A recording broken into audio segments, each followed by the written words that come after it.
নমস্কার, আপনারা শুনছেন প্রেত কথা 2.0। আজকে আপনাদের সাথে কথা বলবো সাবেক ক্রিকেটার মহেন্দ্র সিং ধোনির।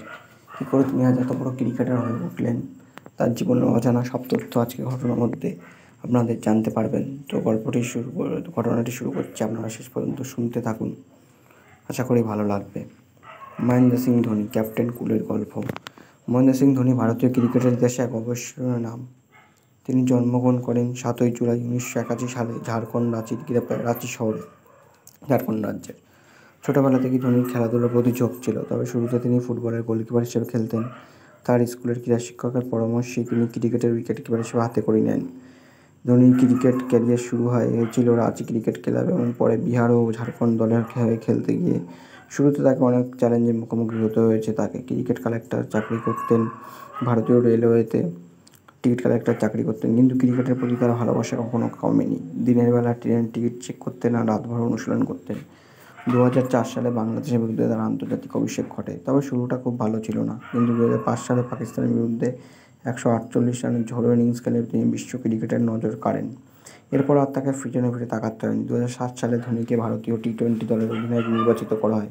তার নেতৃত্বে ভারত প্রথমবারের মতো টি-20 বিশ্বকাপ জেতে। তারপর 2011 সালে ধোনির অধিনায়কত্বেই ভারত 18 বছর পর ক্রিকেট বিশ্বকাপ জয় করে। সেই ম্যাচে ধোনির অনবদ্য 91 রানের ইনিংস এবং শেষ বলের ছক্কা ভারতীয় ক্রিকেটের স্মরণীয় মুহূর্ত হয়ে আছে। ধোনি তার ঠান্ডা মাথার জন্য ক্যাপ্টেন কুল নামে পরিচিত। কঠিন পরিস্থিতিতেও ধোনির ধৈর্য এবং সিদ্ধান্ত নেওয়ার ক্ষমতা ভারতকে বহুবার জয় এনে দিয়েছে।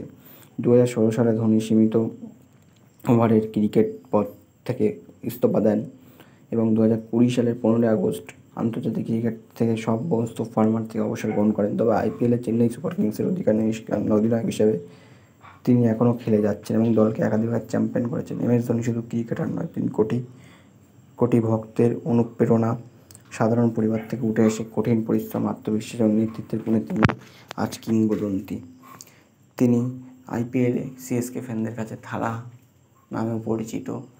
আজও তিনি খেলতে নামলে হাজার হাজার ভক্ত তার নাম ধরে জয়ধ্বনি দিতে শুরু করে। হাজার হাজার ভক্ত অপেক্ষা করে থাকে শুধু আইপিএলে এমএস ধোনিকে একবার খেলতে দেখার জন্য। ধোনি হয়ে ওঠা কখনোই সহজ নয়। উঁচু নিচু বিভিন্ন পথ পার করে আজকে তিনি এই জায়গায় পৌঁছেছেন। বহু সমালোচনা, বহু কঠিন চ্যালেঞ্জের মুখোমুখি হয়ে আজ তিনি এইখানে। আজ তিনি এই পর্যায়ে আসতে পেরেছেন তার শুধুমাত্র তার কঠিন পরিশ্রমের জন্য। তো পরিশ্রমই হচ্ছে জীবনের সব থেকে বেস্ট জিনিস, যেটা করতে থাকলে তুমি কখনোই জীবনে শেষ পথে সফল হওয়া থেকে তোমাকে কেউ আটকাতে পারবে না।